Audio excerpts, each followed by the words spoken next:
ирсэн ирв 8 л байж л дээ. За. Гэтэл тэр 8 дотор ч одоо хонгор газар мөглөм дөнгө шаахаа эрхийн хурууны одоо гав дүүжлэх гэл одоо би бүгдийг нэг тоолж чадахгүй байна. Байгаа шүү дээ. Тэрэнд бол ерөөсөө тэгж хажирдгүй байсан гэж байгаа. Монгол хүн. Ер нь бол тийм одоо гонддгүй мах цус нь бол тэгээд тасарж лээдэг. Тэгтэл манжчин өөрөө бас тийм бөөтэй. Өөрсдийн гэсэн үү? Бөөлгүй яг уу одоо манжин бөө гэж бас нэг тийм бөө байна. Энийг одоо сүүлд би яваад урагшаа яваад судалгаа хийчихэд ирсэн. За энийг дараа нь одоо энэ бол холбоогүй. Тэгтэл тэд нар бол бас тийм шинжээч хүмүүс байна л да. За Монгол хүний бол энэ мах цус бие махбодонд бол зовлон учрахад бол ер тодог улсууд юм байна. Эднэр эрхэмлэн дээдэлдэг юм байвал сэтгэл өвдөхөөс айдаг хүмүүс юм байна. Сэтгэл нь өвдөхөөс бие нь өвдөхөөс.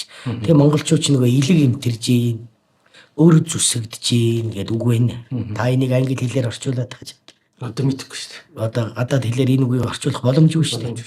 Шууд утгаараа л одоо сэтгэл өвдөж ийн гэж ярихлах л да. Илэг имтэрж ийн өр зүрх зүсэгдэж ийн өр өмөрж ийн гэдэг орчуулах боломжгүй шүү дээ. Тэгээд монголчуудын бэлэгдлийг устгахыг гэдэг л санаа гаргасан юм байна. Тэгэхээр яг нөгөө хамгийн түрүүнд энэ хүмүүс өөрийн сүлд хиймэр гэдэг юмдаа амнаасаа илүү зүрх сэтгэл үн цэнтэй ханддаг учраас 9 дэх ирүү буюу шахаа гэж юм зохиосон байна. Нөгөө нэг ард аюуш дээр гараад идэг нэг юм дагуур гараад идэг шүү дээ. Шоргодсон шүү дээ. Тэгээд заргаа хийдэг шиг. Тэр бол одоо кино. 9 дэх ирүү. Тэрэнд ингээд ийм шахаа буюу янз янзын юм үлгэн одоо муухай харвагийн бүх муу юмыг үлгэн штэ. Тэгээ тэрэн дагуур шурга гэсэн ба. Тэгтэл тэр их хүнд 8 эрүүг давсан Монгол эр хүн 9-ийн давахгүй гэсэн гэж байгаа. Уг нь бол маш амархан мөшгөөлж гарч байгаа юм шүү дээ. Тэг яагаад чи энэ чинь хамгийн амархан чи бүр эхлээд энийг давчих. Тэгвэл 8 эрүүнээс болиулъя гэсэн энэ л дээ.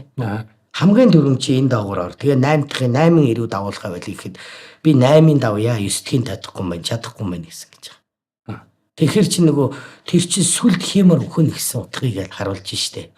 Тэгэхээр Монгол хүн сүлд хиймэр сүнслэг байдлаар шууга бузрал цэвтэх дургуун байна.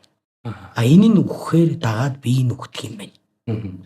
Тэгээд бөөгийн хамгийн том одоо цээрийн ёсонд хитсэн дагуур гардаггүй гэж байна.